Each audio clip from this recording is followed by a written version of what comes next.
하나님께서 오늘 우리에게 주신 말씀은 한 절입니다. 출애굽기 3장 15절 말씀입니다. 오늘도 추석 명절을 맞이해서 말씀의 제목이 그렇습니다. 하나님의 이름을 가문에 세우라. 하나님의 이름을 가문에 세우라는 제목으로 말씀을 함께 나누도록 하겠습니다. 매주일 저는 여호수아의 말씀을 가지고 다스림이라는 주제를 가지고 계속해서 설교를 해왔었습니다. 오늘은 특별히 명절을 맞이해서 온 가족들이 함께 모였기에 그 다스림의 주제를 잠깐 내려놓고 오늘 본문 출애굽기 말씀을 바탕으로 해서 우리 모인 온 가족에게 주시는 하나님의 말씀과 더불어 도전받는 귀하고 복된 은혜가 있기를 소망합니다. 여러분, 목회자의 목회자라고 불리우는 분이 있어요. 그분은 유진 피터슨이라고 하는 기독교 상담가이자 목회자입니다. 그 목사님이 쓰신 책 가운데 목회자들을 위한 책이죠. 목회자의 영성이라는 책이 있습니다. 아마 여러분들은 목회자가 아니기에 잘 읽어보지 못했을 거예요. 그 책에 보면 그 목사님이 이런 글을 적으셨어요. 참 기억에 나는 글귀인데요. 건강한 명사에는 형용사가 필요 없다. 형용사는 건강한 명사를 어수선하게 만든다.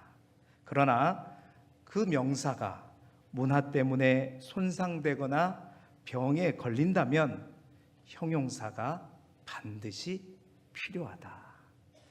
어렵죠?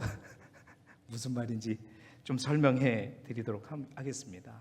그러니까 건강한 어떤 명사에는 수식어가 붙을 필요가 없다라는 겁니다. 그러면서 뭐라고 말하냐면 목사라는 명사도 그런 명사 중에 하나이다라고 적고 있습니다. 이 이야기를 하는 이유는 목사하면 여러분 어떠세요? 거룩한 분이고 성직자이고 뭔가 열정적이고 다른 사람들과는 좀 다르고 성령으로 충만하고 하나님의 종이다. 사실은 목사라는 두 글자 속에 그게 다 담겨 있잖아요. 그렇죠? 너무 귀하고 따로 별다른 수식어가 필요 없는 명사이지만 문제는 뭐냐? 이 시대에 그 많은 목사라고 하는 두 글자가 손상되고 병들었다는 것입니다. 그래서 이제는 목사 두 글자로는 안 통한다는 거예요. 안 된다는 거예요. 그러니까 목사하면 안 되고 그래도 저 목사님은 좋은 목사야. 성실한 목사야. 길쭉이의 정우 목사는 아주 탁월한 목사야. 우리 가족분들은 인정하기 어려우시죠? 네. 그렇게 되기를 소망한데요. 그러니까 그냥 목사 그 두 글자 그 명사 자체라도 모든 것을 담은 훌륭하고 아주 고귀한 하나님이 주신 이름이죠. 그런데 그 목사라는 두 이름이 병들었다는 것입니다. 그래서 요즘 시대에는 그 목사라는 두 글자 앞에 꼭 뭐가 붙어야 된다는 거예요. 옛날엔 그랬습니다. 어디 가서 인사할 때 아이고 안녕하세요 막 열심히 탁구 치다가 뭐 하세요? 제가 목사입니다. 그러면 목사님이세요? 이랬는가 하면 요즘에는 어떻게 해요? 그런데요 이런 느낌?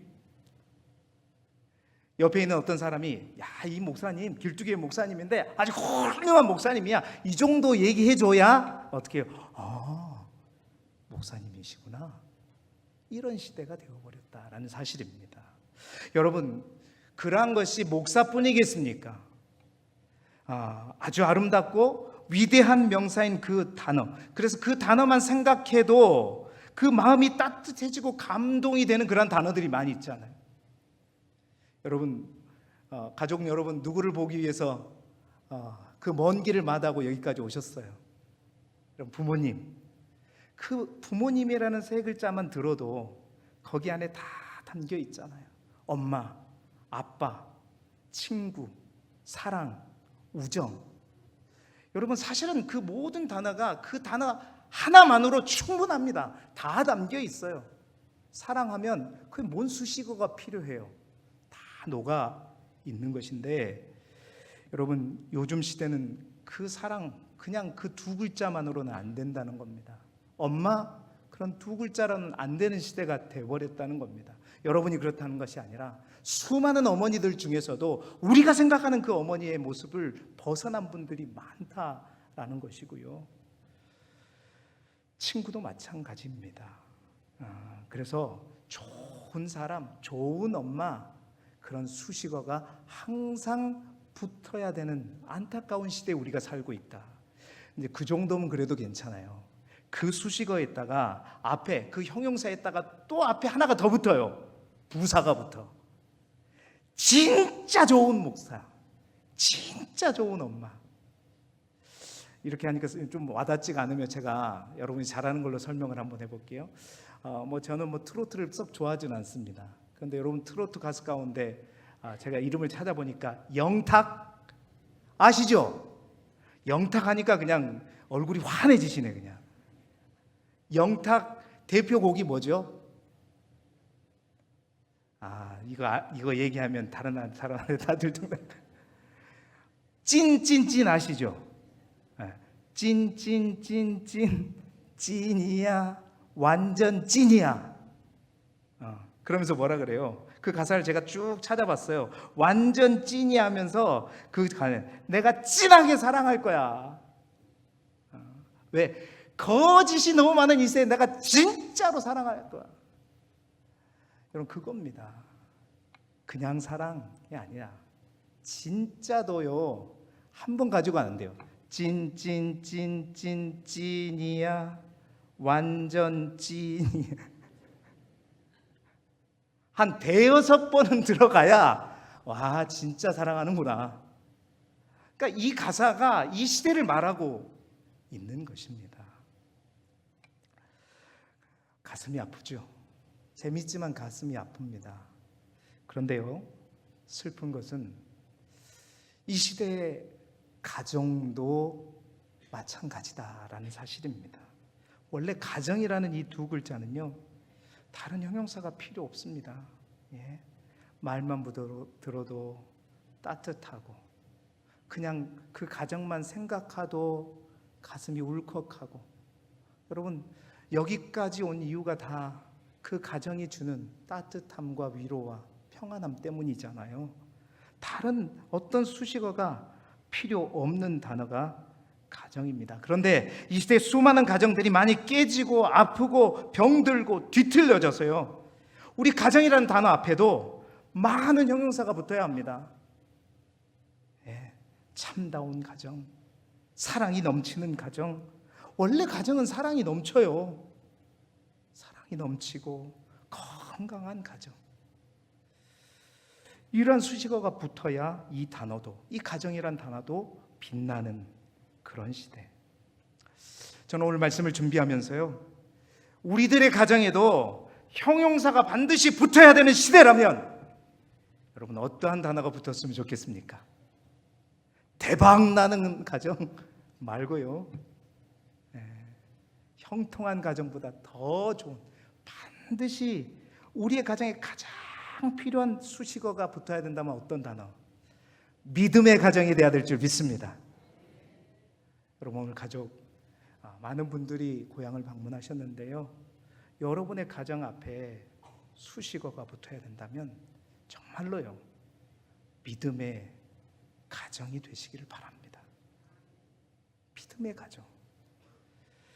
그래서 오늘 저는 이 믿음의 가정, 믿음의 가문에 대해서 여러분과 함께 나누려고 합니다. 오늘 본문의 말씀은 어떤 말씀이냐면, 사실 하나님께서 이스라엘 백성들을 애굽에서 끌고 나올 이제 지도자 모세를 세우시는, 모세의 소명, 모세를 부르시는 장이 출애굽기 3장입니다.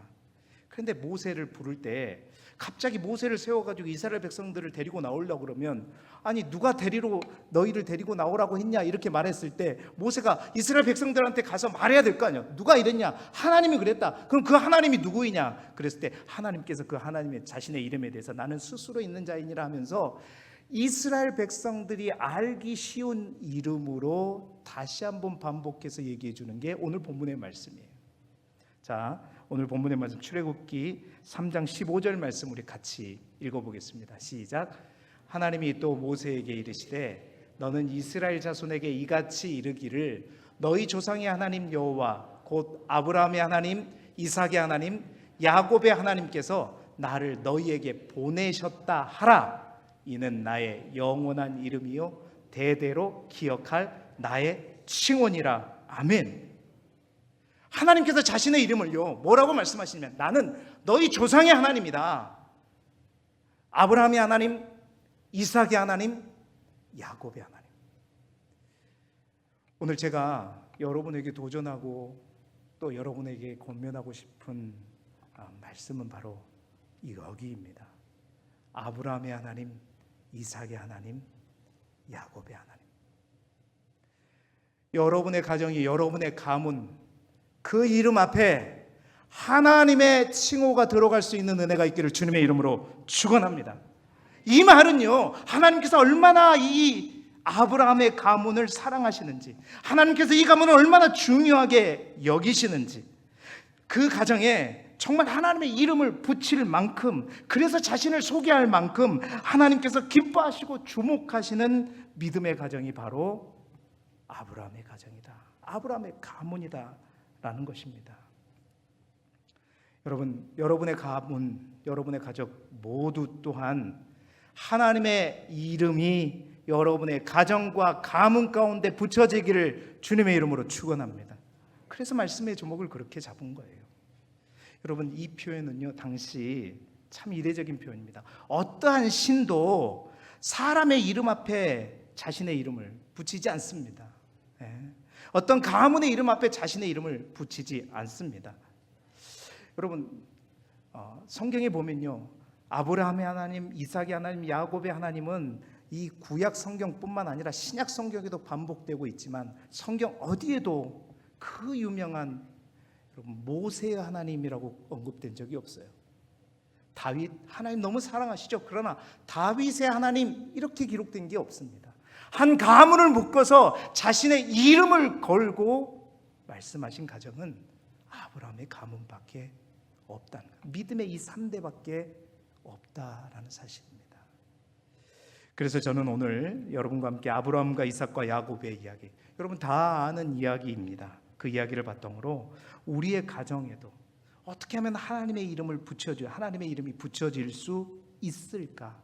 하나님께서 우리 가정에 자신의 이름을 붙여주시는 은혜가 있을 수 있을까? 오늘 이 자리에 믿음의 1세대들도 있고 믿음의 2세대들도 있습니다.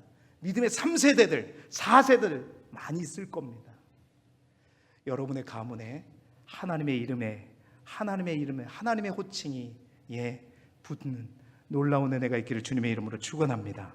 자, 그를 위해서 지금 우리가 가장 먼저 알아야 될 게 있더라고요. 첫 번째로는 뭐냐면 이 세 사람이 다 완벽하지는 않았다라는 사실입니다. 여기에서 우리에게 소망이 있다라는 것을 저는 발견했어요. 완벽하지 않았다, 완벽과 거리가 멀었다라는 거죠. 하나님께서 그들을 택하실 당시 그들은 흠이 없거나 완전한 존재들이 아니었다는 사실입니다. 그래서 우리도 가능하다는 거죠. 여러분, 아브라함 절대 그는 완벽하지 않았습니다. 아버지가 우상 숭배 속에 젖어 있었을 뿐만 아니라 아브라함 이야기를 여러분 쭉 읽어보셨을 거예요. 보면 아내를 누이 동생이라고 한 번도 아닌 두 번이나 걸쳐서 속입니다. 세상에나 아브라함이 그런 사람이에요. 또 하나님께서 기다리러 갔는데 기다리지 못하고 하갈을 취하여 누구를 낳았죠? 이스마엘을 낳았던, 정말 완벽한가? 아니요, 부족했던 사람입니다. 모자랐던 사람. 여러분, 그의 아들 이삭은 어떻습니까? 참 못된 것은 너무 잘 배워요. 아버지처럼 그 또한 아내를 누이라고 속였지요. 뿐만 아니라 이삭은요 뭔가 살아가는데 희말이 없는 것 같아요. 뭐 다투기도 싫어하고 뭔가 주장하기도 싫어해요. 그냥 유약해가지고 그냥 싸움은 피하고 달아나는 사람이었습니다. 그러면서도 아들들을 다 사랑하는 것도 아니고 또 아들들을 편애해요. 아시죠? 에서와 야곱 중에 누구를 같이 낳았는데 조금 빨리 나왔다고 그렇게 에서를 편애했던 사람. 또한 영적으로는 판단력이 흐려지는 그런 모습들이 성경에 기록된 것을 볼 때 완벽한 인물이 아니었다는 거예요. 세 번째, 여러분, 야곱은 두말하면 잔소리입니다. 꾀돌이. 아유, 나보다 나이도 엄청 많은데 꾀돌이라고 그러면 안 돼. 약삭 빠른 사람이었죠. 아버지와 형, 가족을 속였습니다. 속이면서 정말 하나님의 복을 취하기 위해서 몸부림쳤던 사람이잖아요. 그래서 그가 자기보다 더 간교한 누구를 만났어요? 외삼촌 라반을 만나게 되면서 험악한 세월을 보냈던 사람이 바로 야곱입니다. 결론은 뭐냐? 이 세 사람의 공통점, 다 완벽하지 않았다는 거예요.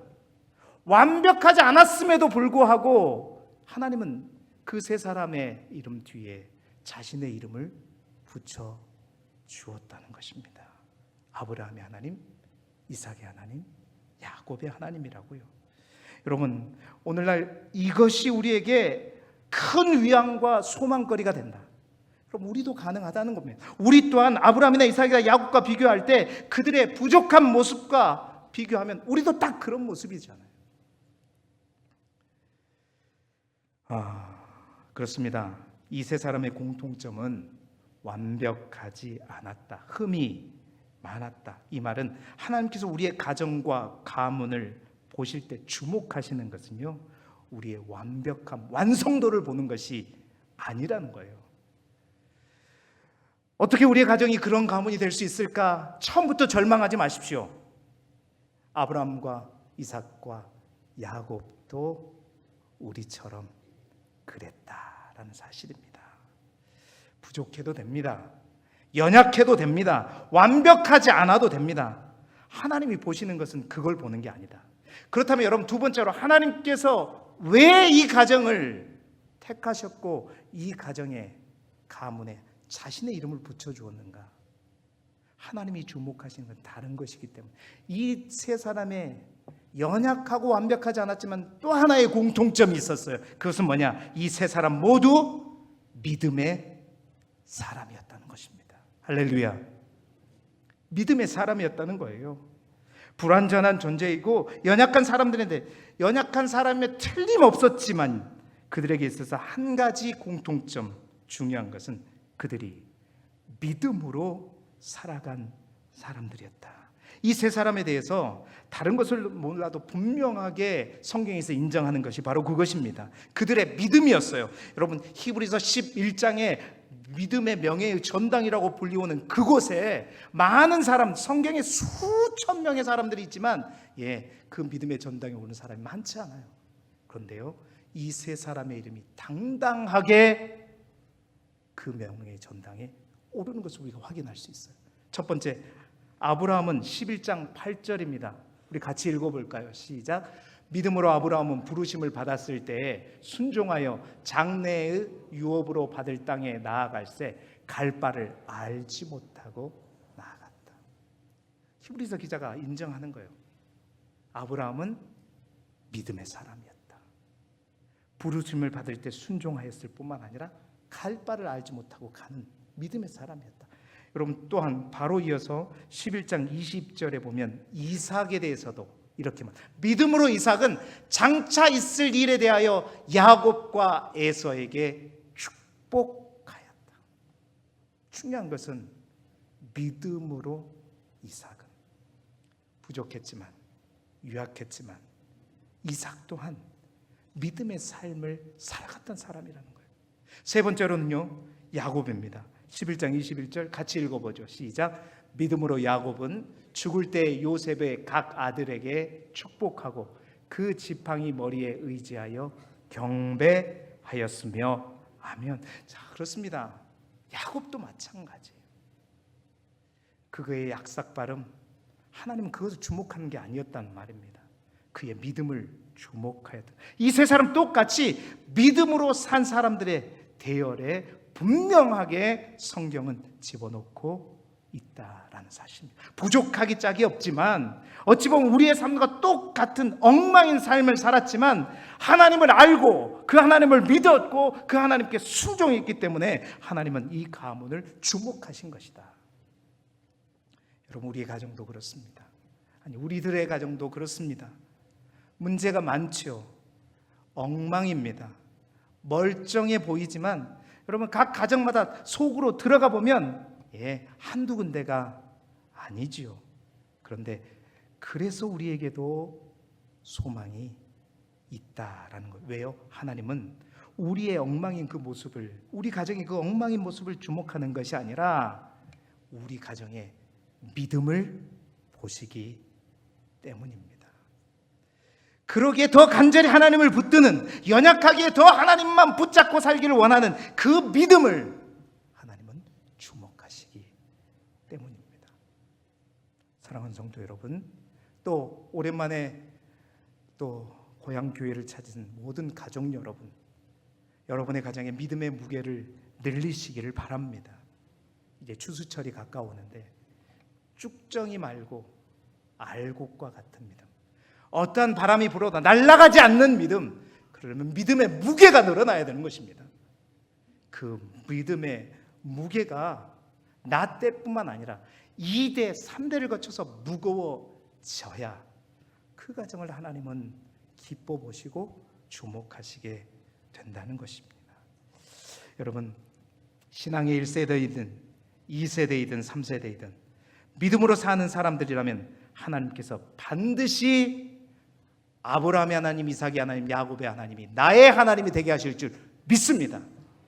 또한 그 아브라함의 복을 우리 또한 누리게 하실 줄 믿습니다. 그래서 여러분, 사도 바울은 갈라디아서 3장 9절에 이렇게 얘기하고 있습니다. 읽어보죠. 시작. 그러므로 믿음으로 말미암는 자는 믿음이 있는 아브라함과 함께 복을 받느니라. 그 아브라함의 놀라운 복을 모두 다 찾아 누리는 우리 모든 가족들이 되시기를 주님의 이름으로 축원합니다. 자, 그렇다면 그 아브라함의 믿음, 이삭의 믿음, 야곱의 믿음, 여러 가지 그 믿음의 모습들이 있습니다. 오늘 말씀을 마지막으로 제가 준비하면서, 그렇다면 우리가 그 세 사람 3대의 그 믿음 가운데 그 믿음의 핵심이 무엇이었겠는가? 우리 그것을 한 사람씩 찾아보면서 우리가 1세대라면 그 아브라함의 그 믿음을 본받기를 원하고, 2세대라면 그 이삭의 믿음을 본받고, 내가 믿음의 3세대라면 야곱의 그 믿음을 본받기를 바랍니다. 아브라함처럼, 이삭처럼, 야곱처럼. 첫 번째 아브라함이에요. 여러분, 아브라함의 믿음의 핵심이 여러분 뭐라고 생각합니까? 아브라함의 믿음의 중심은 뭐라고? 그러니까 신앙의 1세대로서 정말 믿지 않는 가정에서 태어난 분이 이 자리에 있다면, 아무도 예수 믿지 않는데 나 혼자 예수 믿는 가정으로 지금 예수 믿는 사람으로 이 자리에 와 있다면, 여러분은 오늘 아브라함으로 부름받는 사람입니다. 아무도 안 믿는데 내가 믿어요. 근데 그 아브라함이 가져야 될 믿음이 있더라고요. 그 아브라함의 믿음의 핵심이 있더라고요.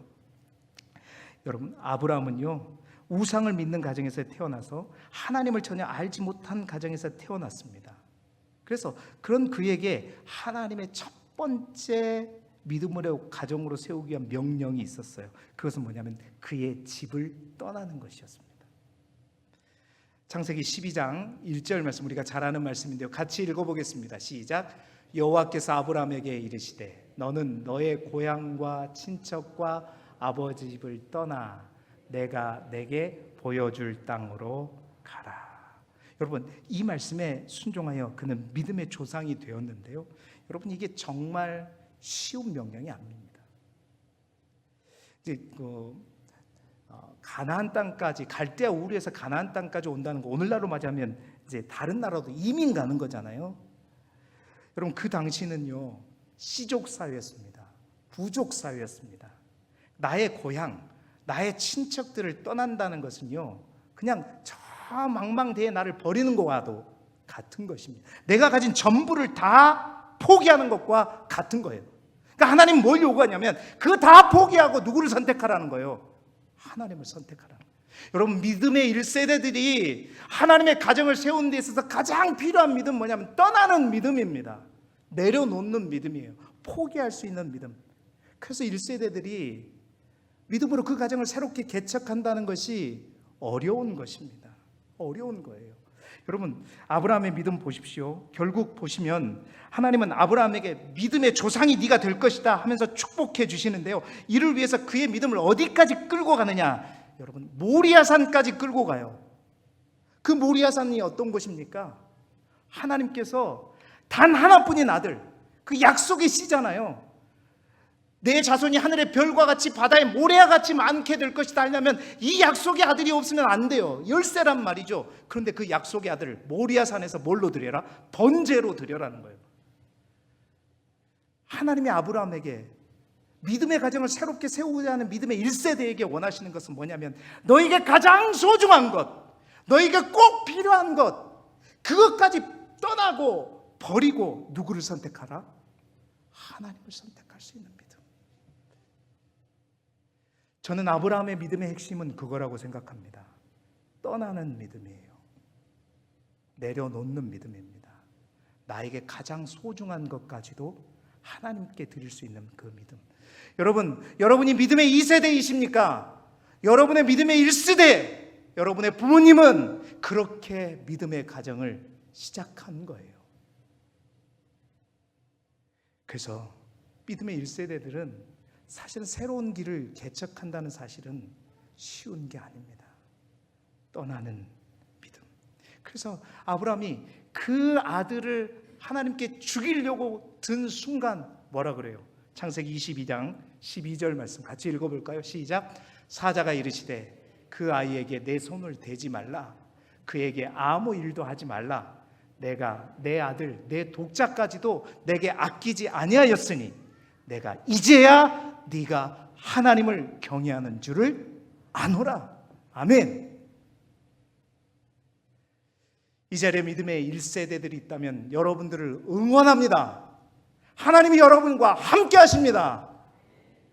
그러나 그 믿음의 가정이 온전히 세워지기까지 하나님은 여러분의 믿음을 언제나 모리아산으로 끌고 가실 것입니다. 그 모리아산으로 끌고 가서 여러분들에게 말씀하시고 여러분들에게 질문하실 거예요.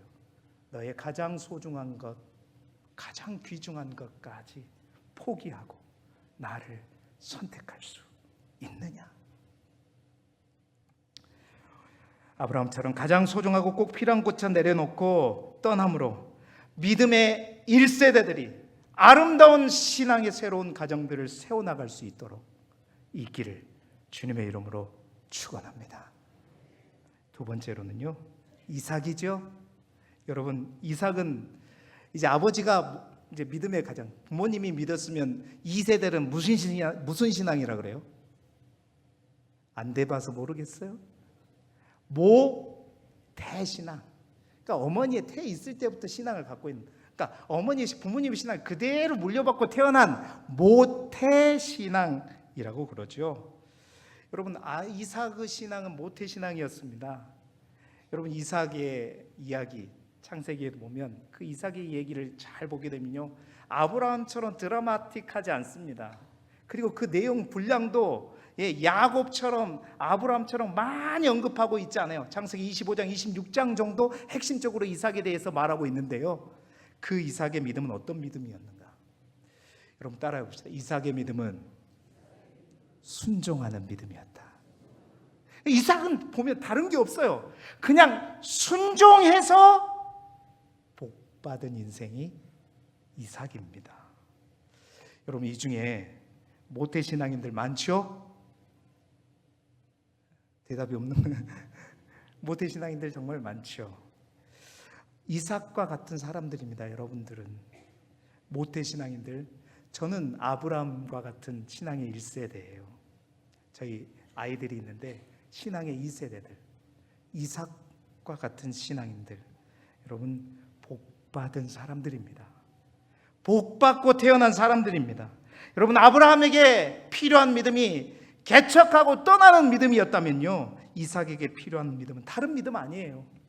그냥 물려준 대로, 말씀하신 대로 순종하면 복받게 될 줄 믿습니다. 아니, 바보처럼 순종해요. 이삭의 모습은 그래요. 그냥 다투기도 싫어하고 그냥 바보처럼. 여러분, 모리아산에서 아브라함이 뻔히 이제 이삭도 알았잖아요. 그때 아브라함이 모리아산에 이삭을 데리고 갔었을 때, 번제로 드리려고 갔을 때 아브라함의 나이가 100세를 훌쩍 넘은 나이였습니다. 이삭은 그때 보면 한 10대 정도 된다고 다들 생각하고 있죠. 그럼 그 아브라함이 이삭을 갖다가 도끼로 치려고 잡으려고 했을 때 여러분이 이삭이라면 어떡하겠어요? 아버지! 아니 되어요. 힘으로 따지자면 100세가 넘은 할아버지가 힘이 많겠어요. 이제 10대 아주 힘 있을 그 10대 아이들이 힘이 좋겠습니까? 아니 힘이 안 좋더라도 그냥 도망가 버리면 끝나는 거잖아요. 근데 이삭은 어떻게 해요? 바보처럼 그게 하나님의 뜻이라면 그냥 순종합니다. 하나님이 이삭의 믿음, 뭔 믿음을 보시는 거냐? 이삭의 믿음의 핵심은요, 순종하는 믿음입니다.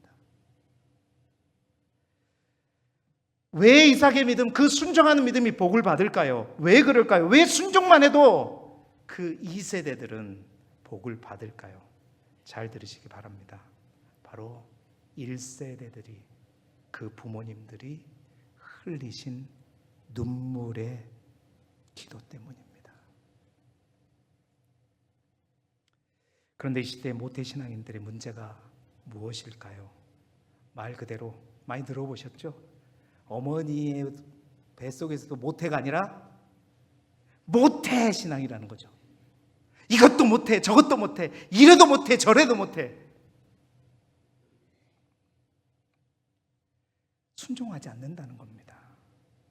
결국 순종하지 않으니까 정말로 복된 그 모태신앙이 못하는 신앙이 되어버리고, 그리고 그 신앙이 못된 신앙까지 되어버리는 것이죠. 여러분, 이삭을 보면요, 악하고 다투기도 싫어하고 그런 모습처럼 보이지만 이삭은 그냥 모든 것을 하나님께 맞추고 그냥 순종하는 겁니다. 바보처럼. 하나님은 그 믿음, 순종하는 그 믿음을 기뻐 받으시는 거죠. 순종만 해도 이 이삭이 얼마나 큰 복을 받는가. 여러분, 이 말씀은 여러분들이 꼭 믿음으로 읽으시길 바랍니다. 출애굽기 26장 12절 13절 말씀이에요. 같이 읽어보겠습니다. 시작. 이삭이 그 땅에서 농사하여 그 해에 100배나 얻었고 여호와께서 복을 주심으로 그 사람이 창대하고 왕성하여 마침내 거부가 되어. 아멘. 여러분, 이 자리에 출애굽 1세대가 아니라 믿음의 2세대들이라고 생각하시는 분들이 앉아 계시다면 여러분, 분명하게 답이 없는 게 아니에요. 길이 없는 게 아닙니다. 개척할 필요가 없어요. 그냥 주신 말씀대로 모태가 아니라 믿음으로 순종하면 됩니다. 여러분, 농사를 지었는데 100배를 거뒀대요. 우리 농사 짓는 분 많이 계시니까. 이삭이요, 원래 농민이 아닙니다. 유목민이에요. 근데 그가 농사를 한번 지었는데 그해 소출이 얼마나요? 100배나 얻었다. 여러분, 100배나 얻었다면 얼만큼 얻었다? 아니, 두 가지죠. 수확물이 많다거나 수확물도 많을 뿐만 아니라 값어치가 높다거나, 그러면 100배를 얻을 수 있는 것입니다. 하나님은 그렇습니다. 하나님의 말씀에 믿음의 2세대들에게, 믿음으로 순종하는 그들에게 순종만 해도 이런 복을 주시는 뿐만 아니었습니다. 그 지역에 여러분, 우물이 얼마나 중요합니까? 우물과 관련된 이삭의 이야기 여러분 잘 알고 계시죠? 우물을 파기가 하면 이삭의 집안의 사람들이 우물만 파면 그곳에는 뭐가 솟았나? 우물이 솟았다.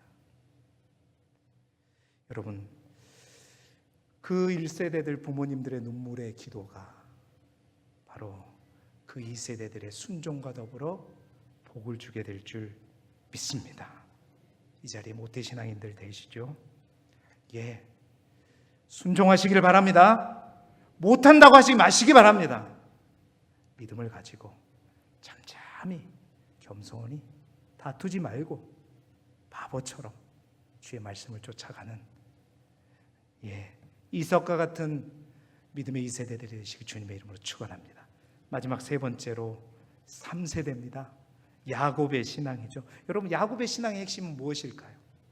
믿음의 3대를 끌어간다는 게 사실은 너무나도 어려운 거죠. 이 자리에 정말 믿음의 3대가 있다면 정말 하나님이 기뻐하실 줄 믿습니다. 3대를 통해서 믿음을 이어간다? 여러분, 그게 얼마나 어려우냐면 성경도 말하고 있잖아요. 똑같은 뱃속에서 똑같은 거의 같은 시간에 나왔어요. 야곱과 에서와 야곱. 그런데요, 한 사람은 어떻게 해요? 그 부모님의 믿음을 받잖아요.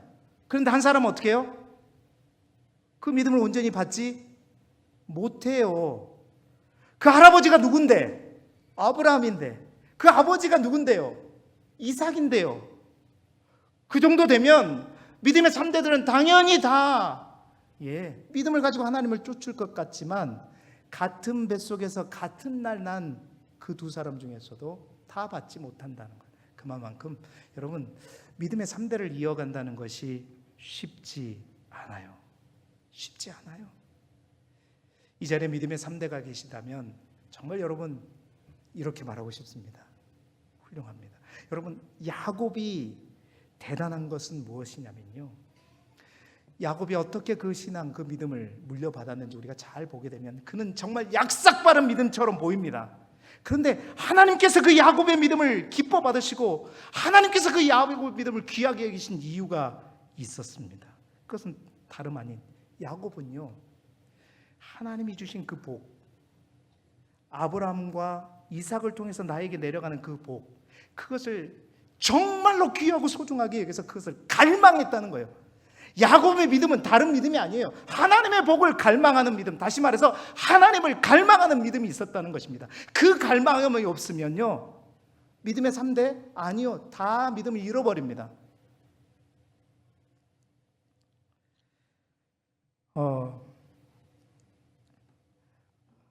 야곱은 하나님의 복을 갈망하는 그 믿음을 가지고 그 장자권을 속이면서까지 갖고자 하는 그 간절함이 있었다라는 사실입니다. 이에 반해 같은 3대라도 여러분, 에서는 어땠죠?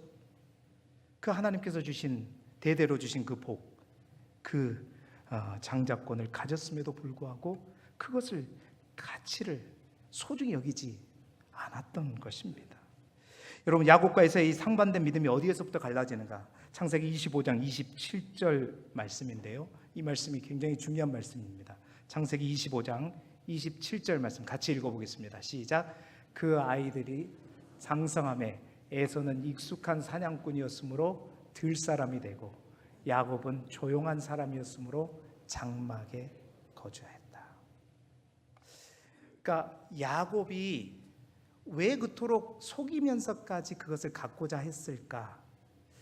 여러분, 에서는 항상 어떻게 했냐면 밖으로 돌았어요. 밖으로 돌면 누구를 만나? 들짐승만 만날 것 같아요?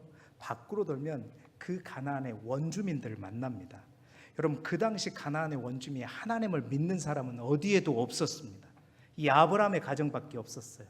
그는 세상 속에 늘 거하면서 항상 밖에서 놀았죠. 그런데요, 야곱은 어땠다고 그랬어요? 조용한 사람이었으므로 장막에 거주했다. 여러분, 그 장막이 어딜까요? 할아버지, 아버지, 자신이 있는 그 가족입니다. 여러분, 재밌는 것은요, 아브라함이 몇 세 때 이삭을 낳았죠?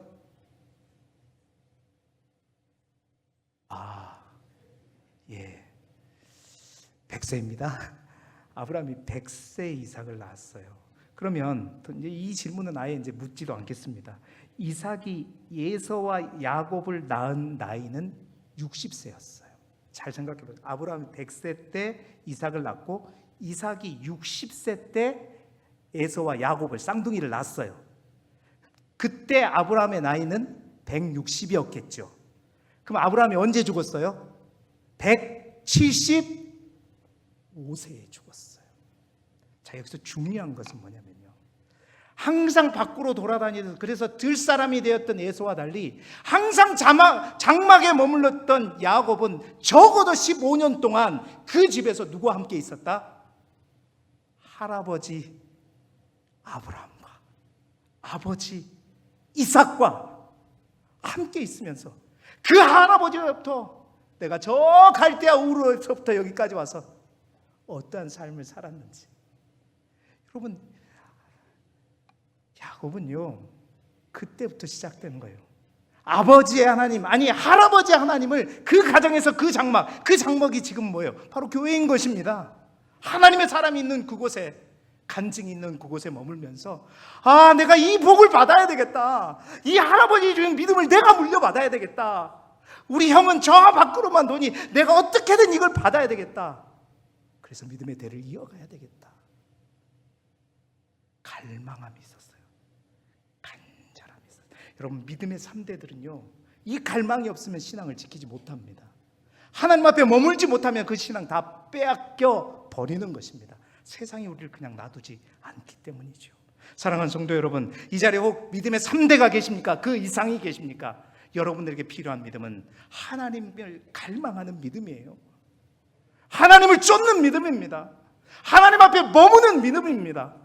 그 믿음이 있어야 믿음의 3대를 이어갈 수 있는 거예요.